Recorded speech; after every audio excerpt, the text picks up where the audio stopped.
por encontrar el hueco para venir. Muchas gracias a ti, Jesús. Tenía un montón de ganas de sentarme otra vez contigo porque he estado experimentando con ayunos y con la dieta cetogénica y tengo un montón de lagunas y un montón de preguntas para ti. A ver si consigo aclararlas. Genial. Pero si te parece, para contextualizar, primero así, a bocajarro, ¿qué es la dieta cetogénica? La dieta cetogénica es una dieta alta en grasas y baja en hidratos de carbono, que lo que busca es llevar a nuestro organismo a un estado de supercombustión de las grasas, porque hoy se sabe que es un combustible muy eficiente. En esta combustión de las grasas, este metabolismo de las grasas, aparecen cuerpos cetónicos y por eso se llama dieta cetogénica. Ujú. ¿Y qué son estos cuerpos cetónicos? O sea, es la descomposición de las grasas, entendido, ¿no? Eso es, son productos que se derivan del metabolismo de las grasas. Ya. Estos cuerpos cetónicos durante mucho tiempo se consideraron que eran sustancias patológicas porque aparecían en estados de enfermedad, entonces Sí. se asumía que estos eran los causantes. En realidad son el reflejo de un cambio de metabolismo. Estar en cetosis es estar en un estado energético en el que combustimos, quemamos grasas. Y este estado de cetosis es un estado metabólico de aumento de la concentración de cuerpos cetónicos. Nada más, no hay que asustarse. Ya. Todavía cuando buscas cetosis, dieta cetogénica, se hace una definición partiendo de la idea de que es un estado patológico. A veces se define así. La cetosis es una alteración del metabolismo que conlleva ta. No, es un estado del metabolismo de combustión de grasas. Nada más. Sin más. Sí. ¿Y cómo está relacionada con los ayunos? Porque sé que hay un nexo ahí, ¿no? ¿Cómo es esto? La relación que existe es que cuando ayunamos, lo que hacemos es quemar grasas y entramos en un estado de cetosis. Este es el punto en común entre la dieta cetogénica y el ayuno. Digamos así que la dieta cetogénica replica lo que ocurre en nuestro organismo cuando estamos en ayunos. Ya. ¿Y cómo se cuantifica? Es decir, eso, porque me costó un poquito entender al principio y no sé si lo he entendido del todo todavía, lo de la concentración en milimoles por decímetro cúbico, todo esto, ¿no? Ajá. ¿Cómo es? Hay un escalado. Efectivamente, la cetosis no es un estado absoluto, no es blanco-negro, es una escala de grises. Viene definida por la concentración de estos cuerpos cetónicos, de los que hemos hablado hace un momentito, en sangre. Entonces, esos son los milimoles, es una medida de concentración de una sustancia en una solución por litro de sangre. Entonces, decimos que entramos en cetosis por encima de 0,5 milimoles de cuerpos cetónicos por litro de sangre, ¿vale? Y hay un escalado, como digo, de 0,5 a 1,5. Bueno, es un estado de cetosis leve. Entre 1,5 y 3 milimoles litro estamos en cetosis óptima. Es lo que se busca alcanzar en una dieta cetogénica. De 3 a 6 a 8 milimoles litro suele corresponder a estados de ayunos más prolongados. Ya estamos tirando mucho de estas reservas energéticas de grasa para seguir funcionando. Y por encima de 8, de 10, de 15 milimoles litro de cuerpos cetónicos, ya son estados de cetosis que se considera grave. Ya. Quizá hayas oído hablarlo de la cetoacidosis. Sí, te iba a preguntar por eso, la diferencia entre la cetoacidosis y la Sí. cetosis.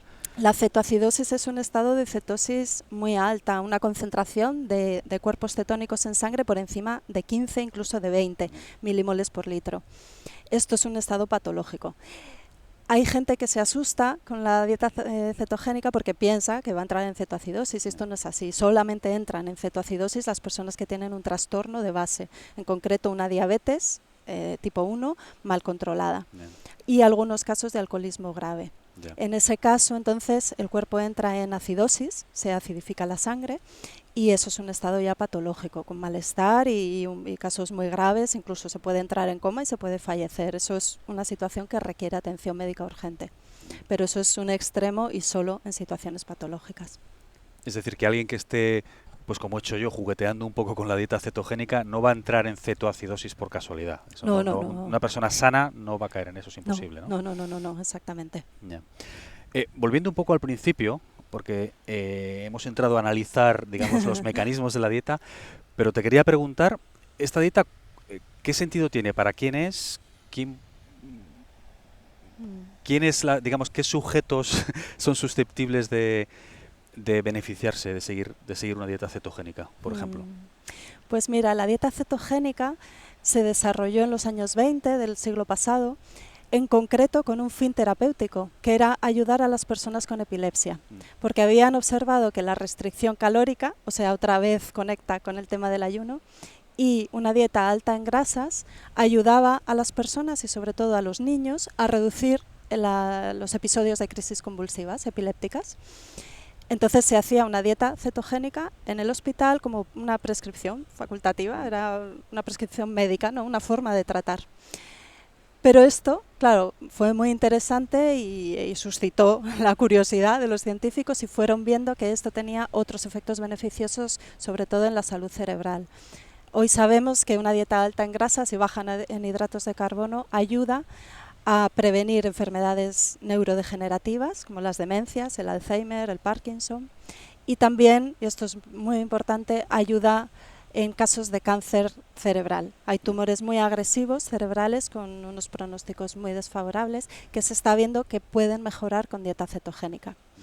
A partir de ahí se ha ido extendiendo, se ha ido estudiando y se han ido observando los efectos beneficiosos de una dieta cetogénica. Por ejemplo, ayuda a controlar el peso y ayuda a perder grasa. Esto es algo que rompe o que hace crujir muchos cerebros, porque uno piensa que si come mucha grasa va a generar grasa y va a aumentar de peso. Es algo que llevamos oyendo ya décadas. Y se ha observado lo contrario, que las dietas altas en grasas y bajas en hidratos de carbono, y esto insisto, tienen efectos muy potentes en el control de peso, en la pérdida de peso en sujetos con obesidad y sobrepeso, y además con una pérdida de grasa de hasta un 20% del porcentaje de grasa corporal. Y además suelen tener menos efecto acordeón.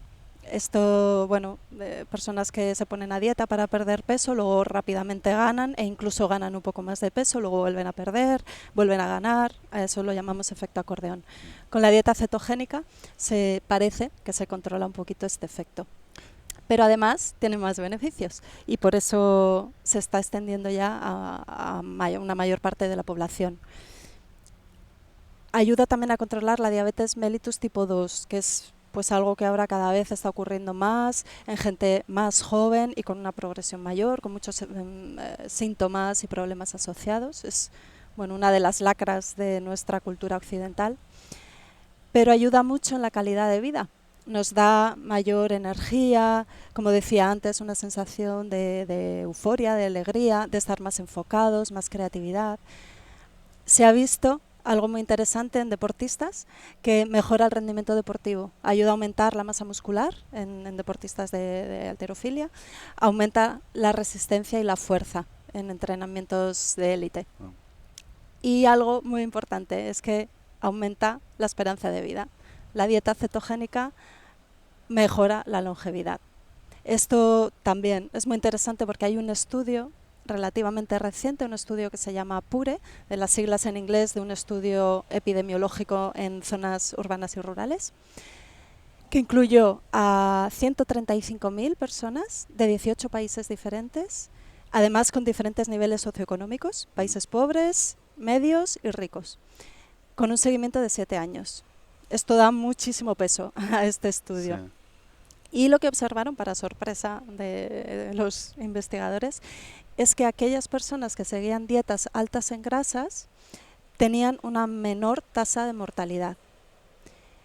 Los que tenían una dieta alta en hidratos de carbono tenían mayores tasas de mortalidad, y aquellos que comían muchas grasas no tenían un mayor riesgo cardiovascular, que es lo que estamos arrastrando desde los años 60 y la hipótesis de los lípidos.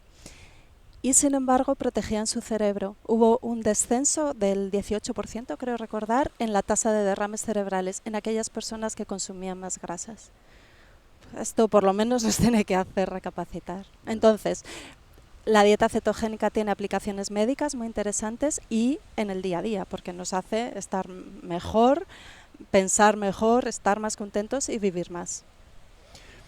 Quiero ahondar porque tú como médico que eres, tiendes como a enfocarte en aquellas personas que tienen patologías. Pero yo como no soy médico y estoy sano, lo que quiero es estar mejor todavía. Vale.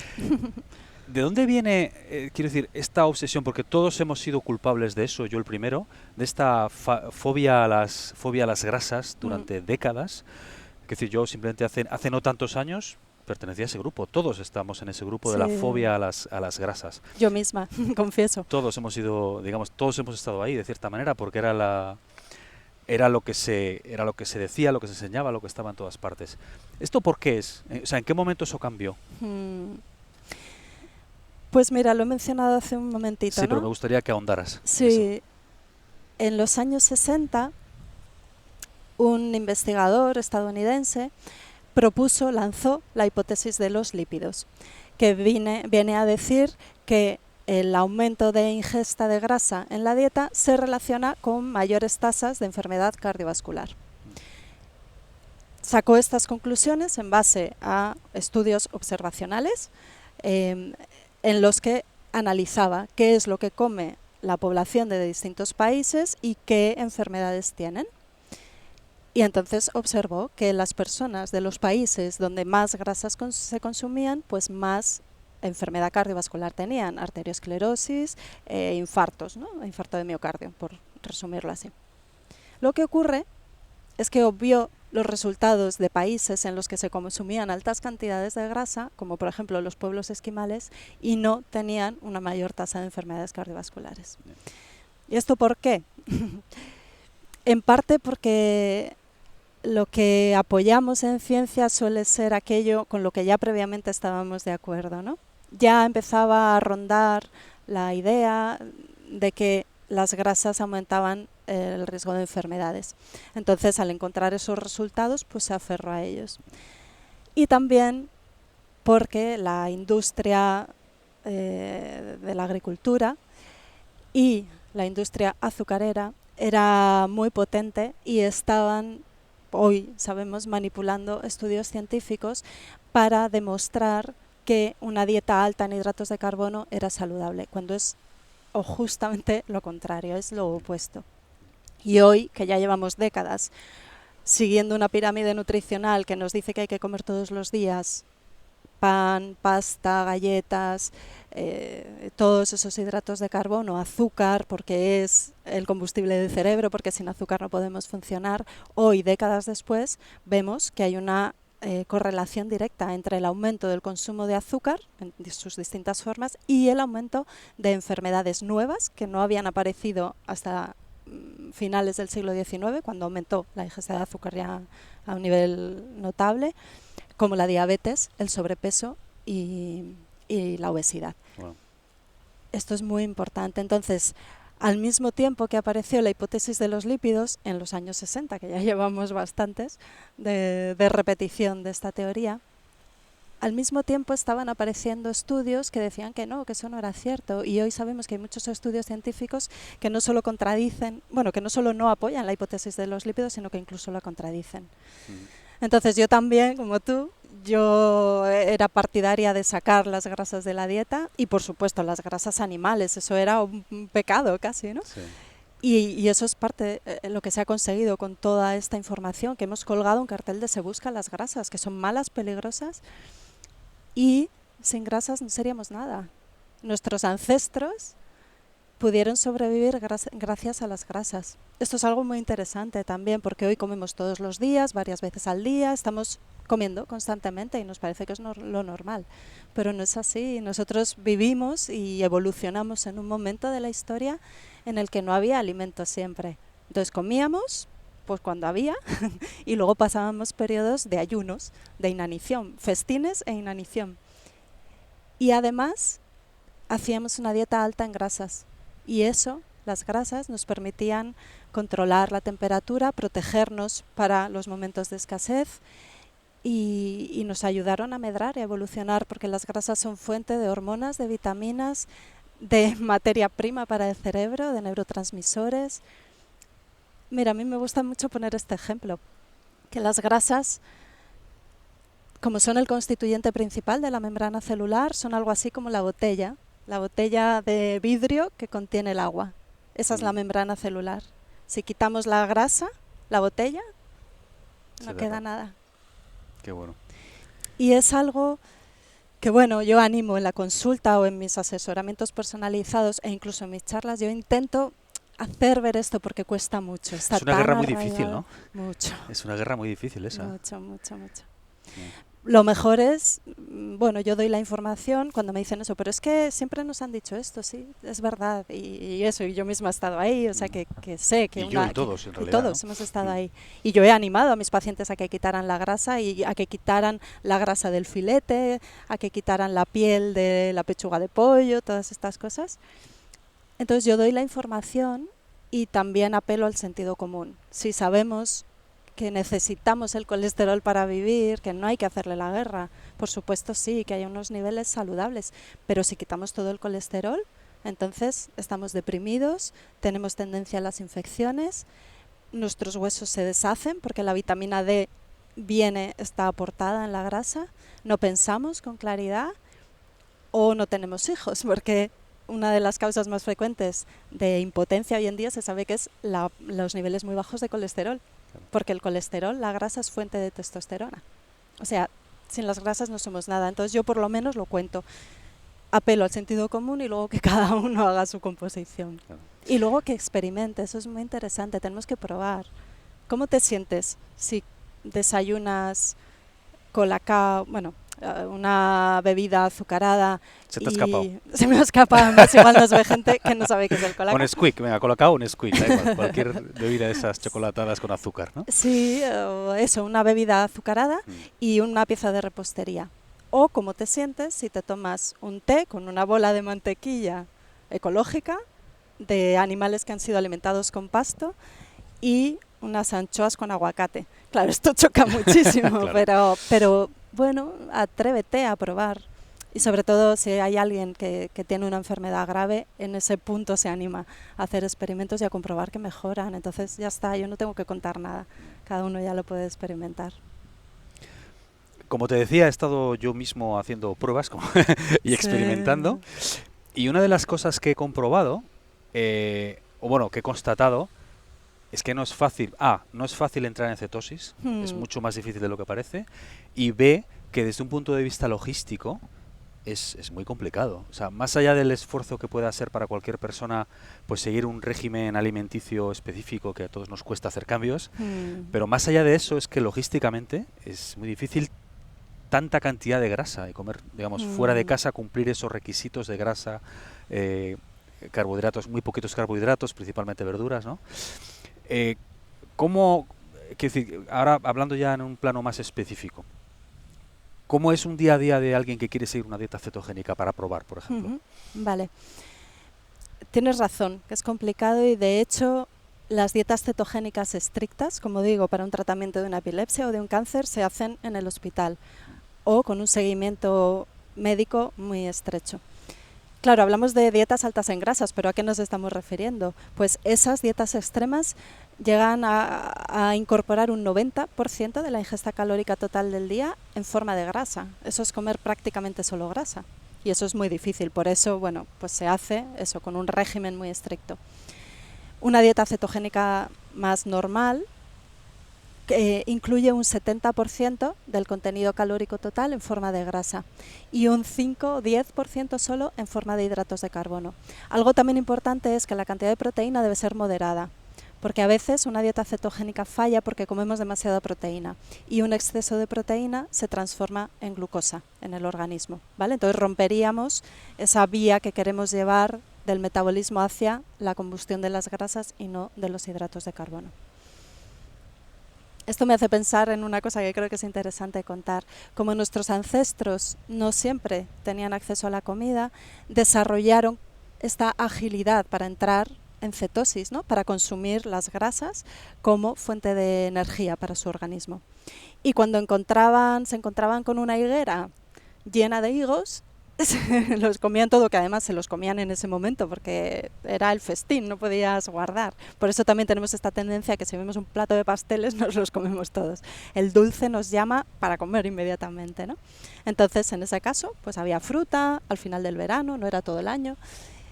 Entonces nos lo comíamos y teníamos la agilidad para que el metabolismo en ese momento, claro, si solamente podía funcionar quemando grasas, no iba a poder quemar los higos, el azúcar. Pues teníamos la agilidad de de cambiar la vía, ¿no? Como las vías del tren, cuando cambian, ¿no? De un sentido a otro. Pues teníamos la flexibilidad metabólica, que esto quizá lo hayas oído, ¿no? Sí, En tus búsquedas. también te iba a preguntar por ello. Pues mira, ya aquí te lo explico. Teníamos esta flexibilidad metabólica para pasar de consumir grasas a consumir azúcar. Lo que nos ocurre hoy en día es que con toda esta aversión a las grasas, lo que hacemos es estar constantemente en la vía de los hidratos de carbono y nos cuesta mucho, hemos perdido la flexibilidad metabólica. Por lo que alguien que empieza a hacer una dieta cetogénica y de pronto cambian sus porcentajes y lo que antes era un 70% de hidratos de carbono y además de alto índice glucémico, ahora pasan a ser grasas, le cuesta mucho digerirlo, metabolizarlo correctamente, entonces es algo también, es un punto, bueno, un obstáculo quizá para seguir una dieta cetogénica, que es que cuesta que te sientas bien comiendo grasas porque tu cuerpo se ha olvidado, por decir así, de utilizar esta vía. Entonces, sí. Dicho esto, quiero mostrar platos que representan esta dieta cetogénica, ¿no? Porque un 70% de grasas nos parece mucho, pero tampoco nos hacemos muy bien la idea. Y un 15% de hidratos de carbono puede parecer una miseria, pero depende de lo que comamos. Entonces, por ejemplo, como he dicho antes, un desayuno cetogénico pueden ser unas anchoas, que es un pescado graso, tiene proteína y tiene grasa, con aguacate, que es un fruto oleaginoso, rico en grasas. Se pueden tomar infusiones, caldos, agua, hay que beber mucha agua siguiendo una dieta cetogénica. Una comida o una cena puede ser una ración de carne o de pescado, acompañado de verdura. Aquí tenemos los hidratos de carbono. 100 gramos de lechuga parece que es una miseria, pero es que es un plato lleno de ensalada, ¿vale? Claro. Entonces sería una ración moderada de proteína, porque si es excesiva, como he dicho antes, se puede transformar en glucosa, y una buena ración de ensalada, de verduras como el brécol, el kale, de hortalizas. Por ejemplo, si utilizamos patata, la patata tiene más harinas, hidratos de carbono de alto índice glucémico, entonces podemos comer menos cantidad. Entonces será muy triste un pescado y una patatita pequeña, pues a la gente eso no le motiva mucho. Pero si se puede poner una gran ensalada, pues eso es una ración que satisface mucho, que aporta muchos nutrientes y que te alimenta, te quedas bien.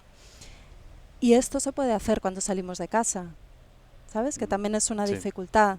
Como vivimos esta sociedad de los hidratos de carbono, en muchos restaurantes encontramos pues pasta, harinas, hamburguesas, muchos alimentos, muchos platos en base a hidratos de carbono, pero también hay ensaladas, verduras preparadas de distintas maneras, cremas, purés y una ración de pescado, de carne, de huevo.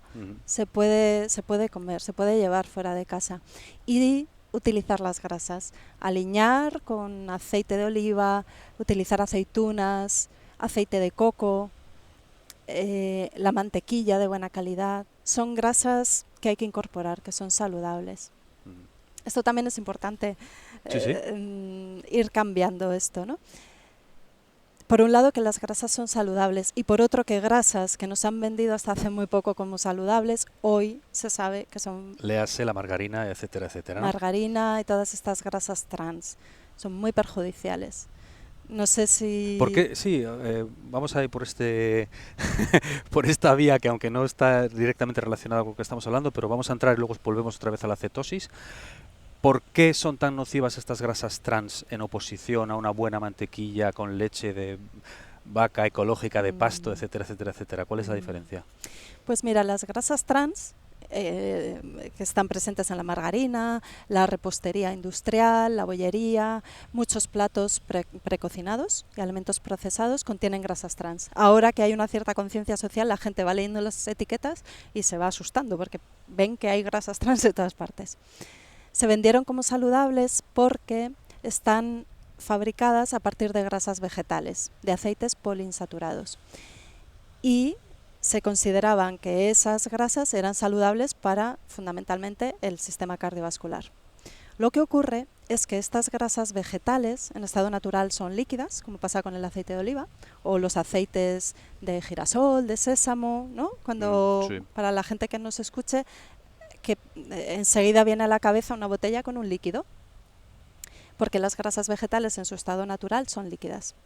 Lo que ocurre es que para poder utilizar estas grasas en la industria, se procesan, se someten a altas temperaturas y presiones y se produce una transformación química que se dice de forma cis a forma trans, por eso se llaman grasas trans. En esta transformación surgen sustancias que son nocivas e incluso cancerígenas. Entonces, no solo no son beneficiosas, es que son perjudiciales y están yendo en contra del objetivo por el que se empezaron a comercializar, para cuidar la salud cardiovascular. Sí. Y la mantequilla, por ejemplo, que fue desbancada, además con desprecio por la margarina, porque la grasa animal se consideraba que era perjudicial para la salud, porque hacía subir el colesterol, todas estas cosas que hemos oído durante tantos años. Pues hoy se sabe que no. Una buena mantequilla de buena calidad, como dices tú, elaborada a partir de productos lácteos de animales que han sido alimentados con pasto y de producción ecológica, en la que se cuida todo el proceso, son beneficiosas porque aportan pues sustancias que necesitamos para la vida. Es tan simple como esto. Entonces también eso, mira, creo que también es importante saberlo. Cuando alguien oye, una dieta cetogénica alta en grasas, qué bien, me puedo inflar a donuts y patatas fritas. Pues no, es de grasas saludables. Es muy importante ese matiz, ¿no? Eso es muy importante. Que no es un matiz en realidad, es algo fundamental, ¿no? Sí, tendrán que ser aguacate, aceite, semillas, frutos secos, aceitunas o grasas de origen animal de buena calidad. Incluso el aceite de coco ha sido considerado hasta hace poco como perjudicial porque son grasas saturadas. Las grasas saturadas se han considerado perjudiciales porque parecía que incidían en el mayor riesgo de enfermedad cardiovascular, otra vez, ¿no? Daño del corazón y los vasos sanguíneos. Lo que ocurre es que el aceite de coco, las grasas del aceite de coco, son cadenas más cortas que las grasas saturadas de origen animal. Eso hace que tengan más flexibilidad, que se amolden mejor y que se integren, se digieran y se absorban mejor y se integren mejor sus componentes en la membrana celular. Entonces es otro de los mitos rotos de los últimos años, de que el aceite de coco no es perjudicial e incluso se está viendo que es muy beneficioso para la salud. Vamos a dar tres vueltas, vamos a subir otra vez al principio. Has descrito con meridiana claridad lo que es la dieta cetogénica. Ahora mi pregunta es, ¿está relacionada de alguna manera o comparte algo con la paleodieta de la cual oímos hablar tanto y con la Atkins, esta dieta hiperproteica que ha tenido tanto éxito entre la gente que quería perder peso durante tiempo ya, ¿no? Porque la Atkins no es de ayer, ¿no? No, la Atkins es de los años 70 y luego revisitada en los 90. Vale, entonces, ¿comparten algo la Atkins, la paleodieta y la cetogénica o cómo están relacionadas? Pues mira, la paleodieta es la dieta del paleolítico, la dieta paleolítica. Se basa en que hemos evolucionado muy poco a nivel enzimático. Los genetistas dicen que portamos un sistema metabólico similar al del paleolítico. Nuestros ancestros que comían cuando había comida o no y que comían mucha grasa y que comían lo que encontraban. Entonces, la dieta paleolítica lo que dice es que ya que tenemos el mismo sistema metabólico enzimático, ya que tenemos la misma caja de herramientas de aquellos hombres del paleolítico, debemos comer los mismos alimentos porque es a los que estamos mejor adaptados. Entonces dice que comamos abundante fruta, bueno, determinadas frutas. Los frutillos del bosque, por ejemplo, sí existían en aquella época, pero muchas frutas que estamos consumiendo hoy en día no existían o no existían como tales. Las mandarinas, que son puro azúcar, no existían hace 15.000 años, ¿no? No. Y luego también es importante la localización geográfica, porque las uvas, por ejemplo, no existían en la zona europea. Entonces comemos uvas que sí, que siempre han estado aquí, no siempre, no llegaron hasta que surgieron las telecomunicaciones. Entonces eso es importante, es volver a una alimentación ancestral, tomando algunas frutas, abundante verdura, basar la dieta en eso, en alimentos naturales, el pescado, la carne, el marisco, los huevos, las grasas, y evitar alimentos que no estaban en aquella época o que no podíamos consumir, como los cereales, porque no los podemos consumir si no los cocinamos. Las legumbres ocurre lo mismo. Incluso en su estado natural pueden ser muy tóxicas, tienen sustancias venenosas para nosotros. Por supuesto, los azúcares y los alimentos procesados. Esa es la base de la paleodieta. Lo que tiene en común con la dieta cetogénica, pues quizá esto, el mirar a cómo se alimentaban nuestros ancestros y querer imitarlo. La Atkins se llamó una dieta hiperproteica porque, claro, contradecía las recomendaciones oficiales de la base de la alimentación apoyada en los hidratos de carbono. Y lo que decía es que había que consumir un mayor porcentaje de de proteínas, en torno al 60% de proteínas, cuando las recomendaciones oficiales recomendaban el 60% de hidratos de carbono. En ese sentido se considera hiperproteica. Contempla también un porcentaje moderado de grasas, en torno al 30%, y el punto en común con la dieta cetogénica puede ser esto, que aboga por reducir los hidratos de carbono. Yeah. Y a veces se dan la mano. En la dieta cetogénica interesa hacer una cetosis cíclica, no estar siempre en cetosis, sino ir como suavizando un poquito. Entonces, una manera de hacer esto es hacer una Atkins modificada, incrementar un poco el porcentaje de proteínas de la dieta cetogénica, que si normalmente es de, pues eso, en torno a un 30% o así, subirlo un poquito. Entonces ahí se dan la mano para ir, bueno, dando una especie de respiro a nuestras mitocondrias. Las mitocondrias son mini fábricas de generar energía de nuestras células. Ahora sabemos que funcionan muy bien en cetosis. En el metabolismo de las grasas, las mitocondrias obtienen energía dejando menos residuos, menos radicales libres, que también es algo que se oye mucho porque se asocia con el envejecimiento. Y cuando salimos de vez en cuando de cetosis es como si diéramos un respiro a la mitocondria, se relaja un poco y cuando luego volvemos a entrar, ¡pam!, se hace más eficiente todavía. Y la salud de la mitocondria es la salud del organismo, entonces es algo que interesa mucho. Vale. O sea que de esa manera, digamos que sí que están relacionadas de alguna manera, ¿no? Sí, podemos encontrar no es lo mismo, un nexo común entre las tres. Sí, yeah. Sí. Vamos a centrarnos un poquito en los ayunos. Como te decía, he estado experimentando. Pero antes de entrar en detalles sobre cómo hacerlos, cómo es la mejor manera de prepararse para ellos, te quiero preguntar, históricamente muchas culturas y muchas religiones han tenido han recomendado procesos de limpieza tipo ayuno o por lo menos dietas depurativas, este tipo de mecanismos, ¿no? Sí. El cristianismo, el judaísmo, bueno. ¿Cuál es el mecanismo, digamos, fisiológico que está detrás de esto? ¿Cuál es el sentido que hay detrás de esto? Porque ellos lo hacían, sabían que era beneficioso, pero no sabían exactamente qué había detrás, ¿no? ¿Cuáles son esos mecanismos de los beneficios potenciales de ayunar? Mira, para empezar, considerar que estamos hechos en el ayuno. El hombre creció en el hambre. Entonces, ayunar recuerda un poco aquella situación en la que el metabolismo ganaba esa flexibilidad. Estamos adaptados al ayuno. Eso para empezar por hilar con todo lo que hemos hablado hasta ahora. Y ahora ya metiéndonos al microscopio. Sí, más concreto. En el ayuno lo que hacemos es dejamos de comer parcial o completamente durante un cierto tiempo. Y entonces dejamos de necesitar energía para metabolizar los alimentos, para digerir y absorber y descomponer los alimentos. Por tanto, tenemos un excedente de energía que podemos emplear en procesos de depuración, de limpieza. Si no, si siempre estamos comiendo, hay una prioridad, que es descomponer esos alimentos, aprovechar esos alimentos. Entonces la energía va a ir ahí. Si dejamos de tener esa asignatura ahí pendiente, nos podemos centrar en otra, que es hacer limpieza.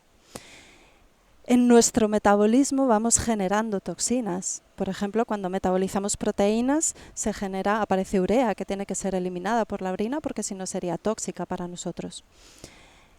Además, ingerimos o absorbemos toxinas del exterior con los alimentos, por ejemplo, con los pesticidas, los aditivos alimentarios, las grasas trans, todas estas sustancias que nos perjudican, hay que eliminarlas.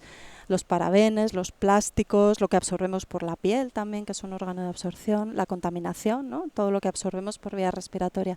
Todo esto son toxinas, sustancias que ensucian nuestro organismo y hay que limpiar. Cuando ayunamos, potenciamos la capacidad de trabajo de los sistemas y órganos de depuración. Además, limpiamos la matriz extracelular, que esto es súper importante. Perdóname, aquí me hablo de como patóloga, porque La onda, por favor. la matriz extracelular es el entorno inmediato de la célula. Y a mí, cuando hablo de ella, me viene la imagen de una piscina. Si no pasamos el cepillo, depuramos, limpiamos, ponemos los sistemas de limpieza de la piscina en marcha, aquello se va enturbiando, se va ensuciando y a nivel humano las células empiezan a funcionar mal. No tienen una buena entrada de nutrientes, de alimentos, no tienen el agua limpia y pura para poder nutrirse y además lo que ellas van expulsando va quedando ahí. Eso altera el funcionamiento de la célula.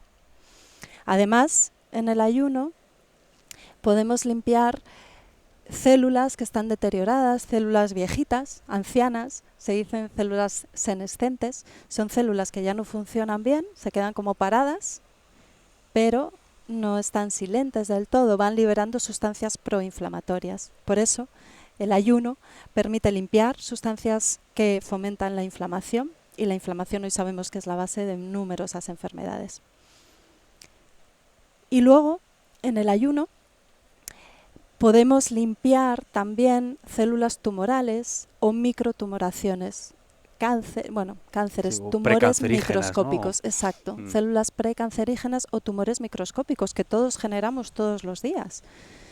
En el ayuno podemos barrer y eliminar esto y permitir que pulmón, riñones, intestino, piel expulsen todas estas toxinas. Por eso. Hay algo muy interesante, perdóname. Sí, sí, claro. Es que, claro, estas culturas y religiones contemplaban y contemplan todavía hoy, se hace la Cuaresma o el Ramadán, fomentan o animan a hacer ayunos para depurar el cuerpo y el alma o el espíritu. ¿Y esto a qué se refiere? La base médica, científica, o poniéndome el microscopio delante, es que también las emociones muy intensas o descontroladas liberan aluviones de neurotransmisores y eso en su metabolismo genera también toxinas. Entonces el ayuno es una manera de limpiar esas toxinas emocionales. Por eso Pero también es algo físico. Es algo físico.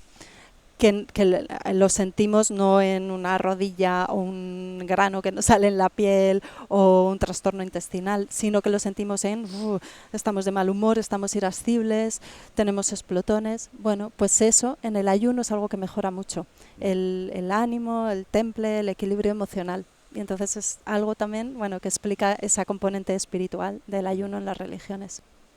Lo que te iba a preguntar antes es, volviendo a lo del proceso de limpieza y todo esto, con el ayuno, ¿eso es lo que se llama la autofagia? Que he leído y no acababa de entender muy bien. La autofagia, las proteínas desdobladas o algo así. Sí. ¿Eso qué es? ¿Qué es eso de la...? Sí, la autofagia es literalmente comerse a uno mismo. Es que nuestro organismo coma, depure, elimine las propias células alteradas. Y lo de las proteínas alteradas... O desdobladas o mal dobladas o algo así. Mal dobladas, son proteínas plegadas. Plegadas. Eso también es muy importante, sí. Cuando se fabrica una proteína en nuestra célula, digamos que se hace el plano, el código de la proteína. Ahora, para que esto funcione hay que darle una forma tridimensional. Ahí es cuando la proteína se pliega.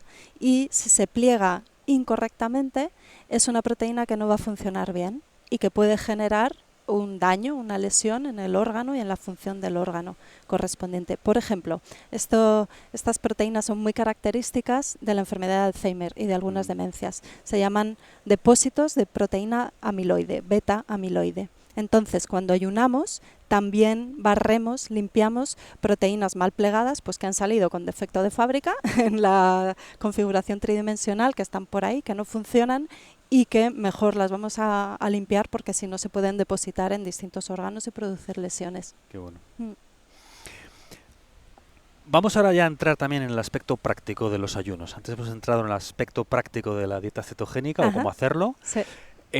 A ver, para alguien que quiere, te ha oído explicarlo o lo ha oído por ahí y quiere probar, quiere juguetear y que no quiere hacerlo por las bravas como he hecho yo, ¿cuál es la manera más razonable de empezar a ayunar o de juguetear con los ayunos? Lo primero es empezar a comer bien, a poner una dieta pues saludable. Lo que decía antes, si alguien desayuna un refresco de cola, como yo he oído en algunos pacientes, y una pieza de bollería industrial, y su comida se basa en eso, como haga un ayuno, va a sentir un malestar tremendo, físico y anímico, y no lo va a soportar. Entonces, lo primero es poner una dieta mínimamente saludable, equilibrada, con alimentos naturales, frescos, fruta, verdura, legumbre, cereales integrales, el pescado, la carne, el huevo, pues eso, una dieta que a todos nos viene a la cabeza, ¿no? Como saludable, equilibrada, variada.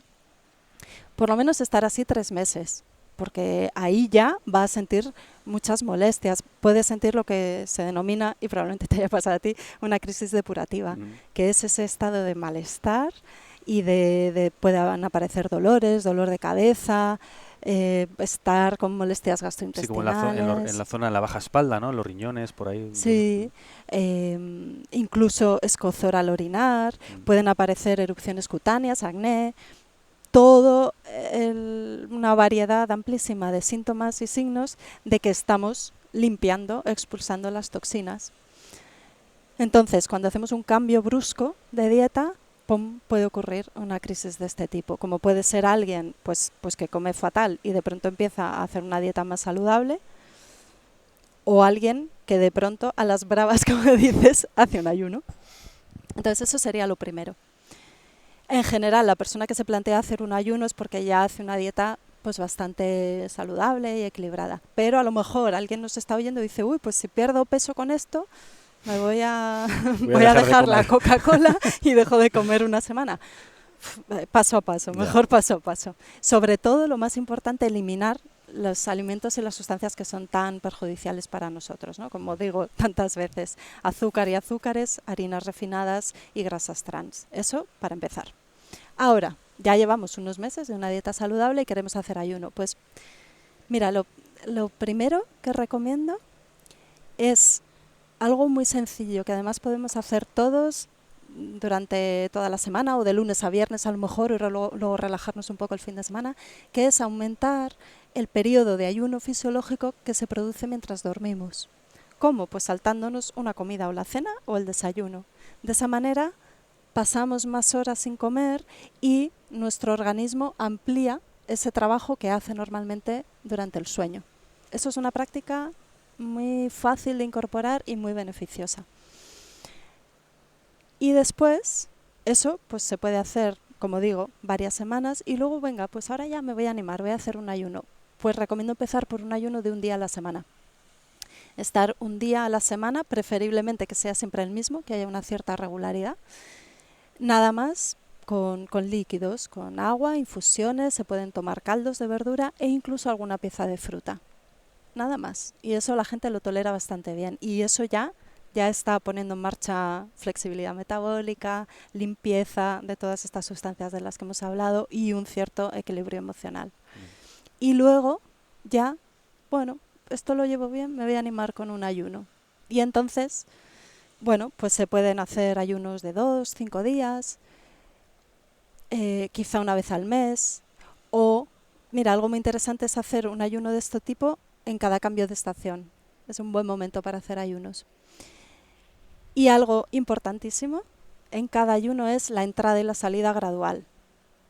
Organízate, piensa, vale, ¿qué días lo voy a hacer? Que puedas dedicarte a ello, que tengas la agenda más libre.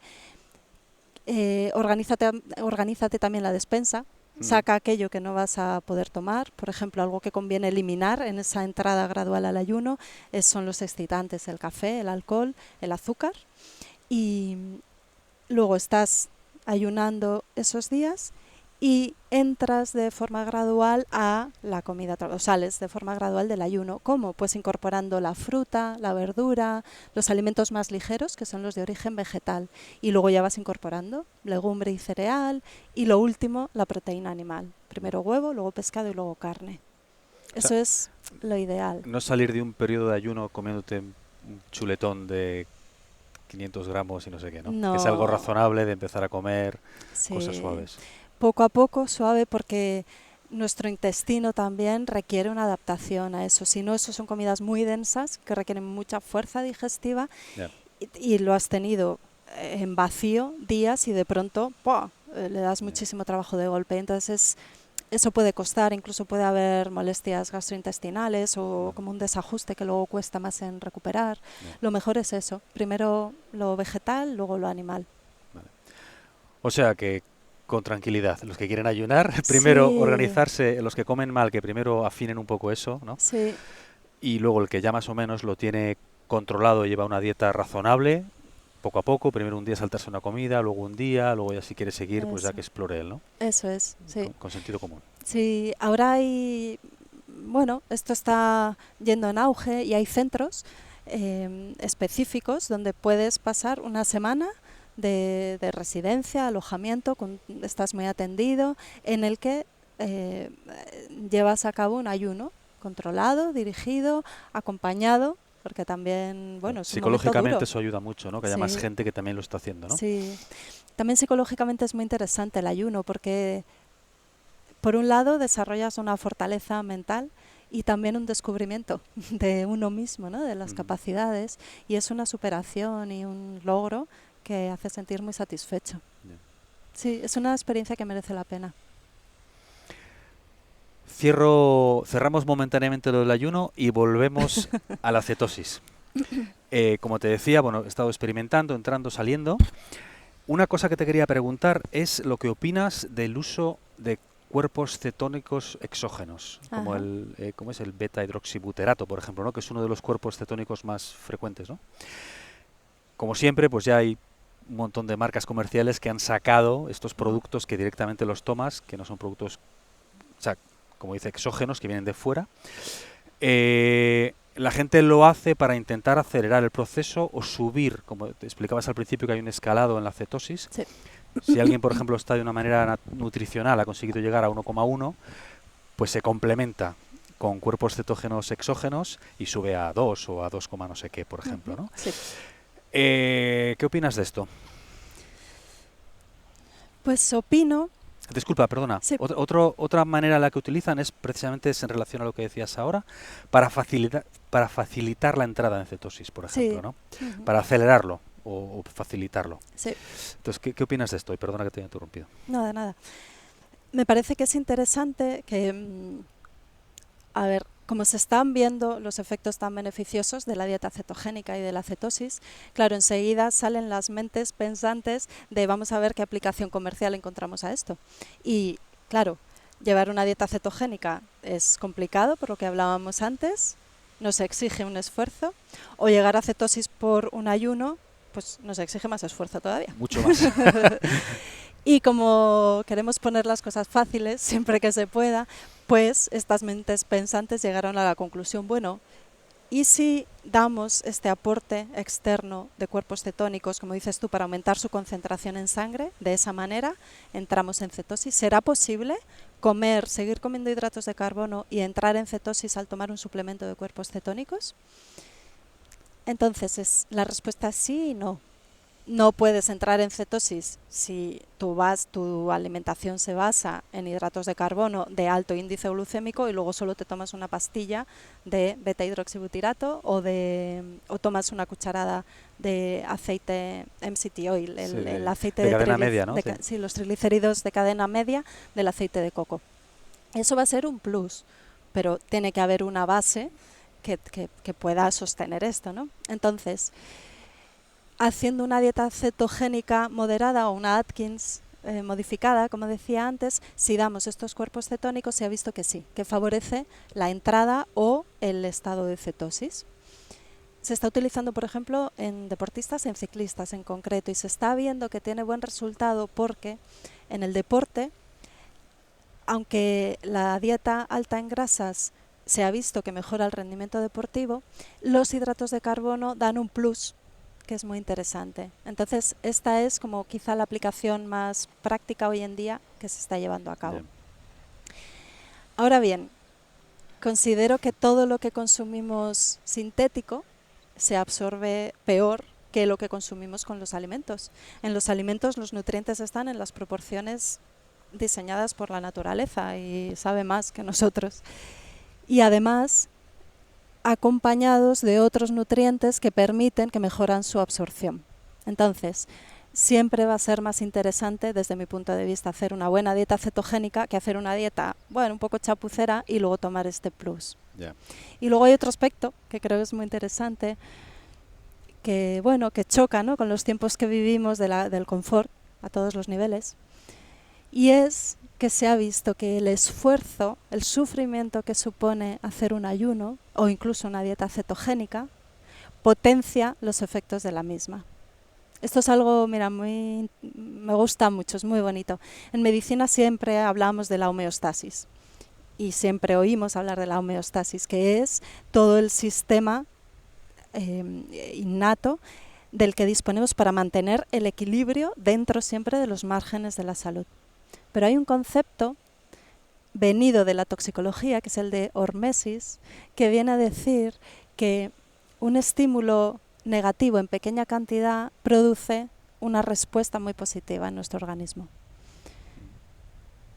Entonces, creo que este concepto es tan interesante para incorporarlo aquí, ¿no?, como otro toque más de todo esto que estamos hablando. Es como mover un poco el cuerpo, sí. Lo que las abuelas decían, lo que no te mata te hace más fuerte, un poco, claro, ¿no? Exactamente, es eso, estimula tus propios recursos para sacar más todavía de este beneficio. Entonces, si estamos relajados y nos tomamos la pastilla, bueno, habrá un efecto, por supuesto, de lo que estamos tomando, pero no va a haber esta respuesta de nuestro organismo. Mira, la dieta cetogénica, por ejemplo, tiene un efecto epigenético. La epigenética es cómo el ambiente influye en la expresión de nuestros genes. Y cuando hacemos dieta cetogénica, se estimulan los genes, la expresión de genes que regulan la inflamación. Entonces, esto es súper interesante porque no dependemos del exterior, tenemos un potencial inmenso. Esto también es algo en lo que yo creo y digo muchas veces, pero es que es así. Y cada vez hay más estudios y más datos que lo demuestran, que tenemos un potencial tremendo que deberíamos o que sería genial desarrollar. Pues yo he probado con el beta-hidroxibutirato y me ha funcionado muy bien, ¿eh? Claro, porque tú haces una buena dieta y además un tipo de vida que estás, claro, alimentando, sentando las veces, abriendo las compuertas de tu organismo para sacarlo mejor. Y si a eso mejor le das un plus. Pero no me recomiendas que abuse de eso, ¿no? Una cosa es probar y otra cosa es... Bueno, pero lo puedes tomar, sí. No, yo no creo que esté mal, igual que en los deportistas, por supuesto. O sea, si podemos obtener ventajas de lo que estamos haciendo, por supuesto que sí. Bueno. Lo que digo es no acomodarse, ¿no? Porque entonces pierdes todo el potencial. En tu caso es que estás dando un plus, un toque de brillo final a mucho pulido de fondo muy bueno, muy conveniente. Sí. Y para acabar, Isabel, que quiero ser respetuoso con tu tiempo, ya llevamos casi una hora. Una de las cosas que he constatado y he visto, tanto cuando entro en cetosis nutricional por dieta o cuando ayuno, además es algo manifiesto. Al principio tenía dudas si era una sensación mía, pero es verdad. Es una mejora en mi capacidad de concentración, en mi productividad. Mi productividad en cuanto a cuando tengo que analizar algo para trabajo. Ya había leído esto, que hay una mejora cognitiva evidente cuando uno entra en cetosis o en ayunos, pero me ha sorprendido mucho. Entonces, ¿qué hay detrás de esto? ¿Por qué ocurre esto? Eso es algo que más gente ha visto. En Silicon Valley han empezado a incluir ayunos intermitentes en su vida cotidiana porque se han dado cuenta de esto también. Los chicos listos son más listos todavía cuando hacen una dieta de este tipo. Sí. Hay varios mecanismos que lo explican. Uno de ellos, y esto choca con lo que también siempre hemos oído, ¿no?, de que el cerebro necesita azúcar para funcionar, ¿verdad? Sí. Eso está ahí. Como no tome azúcar, se me funde el cerebro. Eso, y si no desayunamos, se acaba el mundo. Sí. Pero bueno, perdona, sigue, que te he interrumpido. Pues lo que se sabe es que el cerebro puede obtener hasta el 75% de la energía quemando grasas. que los cuerpos cetónicos son un supercombustible para el cerebro. Y supercombustible porque cuando utilizan la grasa como fuente de energía y generan cuerpos cetónicos, optimiza el trabajo y reduce el consumo de oxígeno. O sea, aumenta la eficiencia en el empleo de la energía. Además, conecto otra vez con las mitocondrias de las que he hablado antes, utilizar grasas como fuente de energía optimiza el funcionamiento mitocondrial. Y la mitocondria es eso, como digo, la fuente de energía. Entonces estamos teniendo un sustrato, una gasolina, un combustible para el vehículo de mucha mayor potencia y además de menor residuo. Esto es muy importante. Y algo que se ha visto que es muy interesante es que la dieta cetogénica tiene un efecto neuroprotector, protege el daño de nuestras neuronas y su muerte, y además estimula la secreción de un factor de crecimiento derivado del cerebro, el BDNF, por si a la gente le suena, que estimula la formación, la diferenciación de nuevas neuronas y el establecimiento de nuevas conexiones neuronales. Wow. Eso nos hace más inteligentes y más creativos. Es súper interesante. Sí, vamos, en mi caso ha sido manifiesto, ¿eh? Al principio pensaba que era una sensación mía, porque lo había leído, entonces es sugestión, pero no, es evidente que sí. Pues Isabel, muchísimas gracias por este segundo episodio del podcast. Muchas gracias a ti, ha sido un gusto. Tengo ya un tercero en la recámara, voy a aprovechar que tengo tu teléfono para conseguir una tercera cita contigo, porque quiero hablar de terapia frío-calor. Quiero hablar de mitocondria, quiero hablar más de longevidad. En fin, tengo muchas cosas en la recámara, pero ya le iremos preparando. Muy bien, cuando quieras. Mil gracias, Isabel. A ti. Chao. Hasta la próxima.